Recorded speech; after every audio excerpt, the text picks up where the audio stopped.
Have you ever wished life came with a restart button, a chance to fix what went wrong, to do better next time? Israel stood once again at the border of promise, and God was about to show them that His grace is not limited by our failures. Welcome to Lesson 2 of the fourth lesson of 2025. This week's lesson from the Sabbath School Study Guide is titled, Surprised by Grace. It reminds us that God doesn't just give second chances, He gives endless ones. Let's explore how He revealed His mercy through two unlikely stories, Rahab, the Harlot of Jericho, and the Gibeonites, who sought peace. The memory text. By faith, the harlot Rahab did not perish with those who did not believe when she had received the spies with peace. Hebrews 11:31, NKJV. As human beings, we often repeat our mistakes, but God graciously offers us second chances. In Joshua's time, Israel stood once more at the border of the Promised Land. Though God's promise was sure, it did not cancel the need for human faith and effort. God's grace has infinite possibilities to surprise us. Why did Joshua begin the conquest of the Promised Land by sending out spies? Joshua sent spies to gain understanding of the land's defenses, people, and readiness, but more importantly, to act wisely while trusting God. God's promises require human participation, faith joined with action. What does this story teach us about God's grace?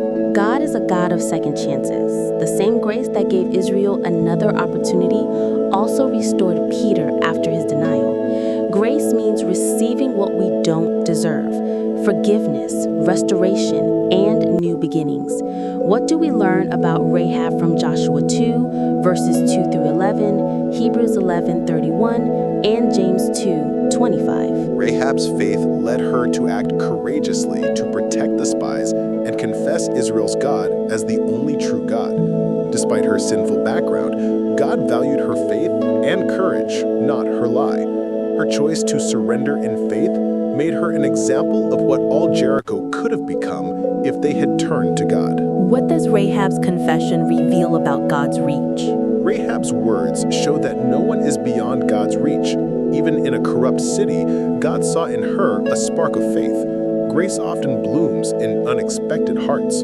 How does Rahab's agreement with the spies relate to the story of the Passover? The scarlet cord in Rahab's window symbolizes salvation, just as the blood on Israel's doorposts protected them in Egypt. In both stories, faith is shown by obedience, staying inside under the sign of protection. Faith must always be expressed through obedient action. What gospel message do we find here? Salvation comes only through faith in the blood of Christ, but faith is not passive. Genuine belief will always lead to obedience and a changed life. What are the similarities between the story of Rahab and that of the Gibeonites? Both Rahab and the Gibeonites belonged to cities under judgment, yet they acknowledged the power of Israel's God. Each sought peace and covenant relationship with God's people rather than rebellion. Both recognized that Israel's victories were divine, not human. Their stories reveal that God's mercy is open to anyone who turns to Him, regardless of background or past mistakes. What are the differences between the story of Rahab and that of the Gibeonites? Rahab openly confessed faith in Israel's God and surrendered to Him. The Gibeonites, however, used deception to secure safety instead of openly declaring faith. Yet, even in their cunning, God honored their desire for peace and incorporated them into Israel's service. Their story illustrates that even imperfect faith can be reached by perfect grace. What lesson do we learn from Israel's mistake with the Gibeonites? Joshua and the leaders failed to seek God's counsel before making a covenant. The fundamental duty of every spiritual leader is to seek and follow God's will in every decision. How did Joshua's decision about the Gibeonites combine justice and grace? Joshua honored the covenant made in God's name, showing integrity and mercy. Although the Gibeonites became servants, they were preserved and eventually integrated into Israel's worship community. Their survival became a testimony of God's grace. What does this reveal about God's ultimate purpose? God's purpose is not to destroy sinners, but to lead them to repentance and mercy.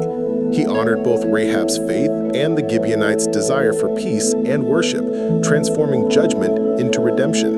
What might have happened if the Gibeonites had confessed truthfully instead of deceiving Israel? God's mercy might still have spared them, as he spared Rahab. This teaches that honesty and repentance open the door to greater blessings. In conclusion, God is the God of second chances. His grace is open to all, regardless of background or past mistakes. Like Rahab, we are called to surrender in faith and let that faith be seen in our actions. May God help us to live lives that reflect His surprising grace today and always. In Jesus' name.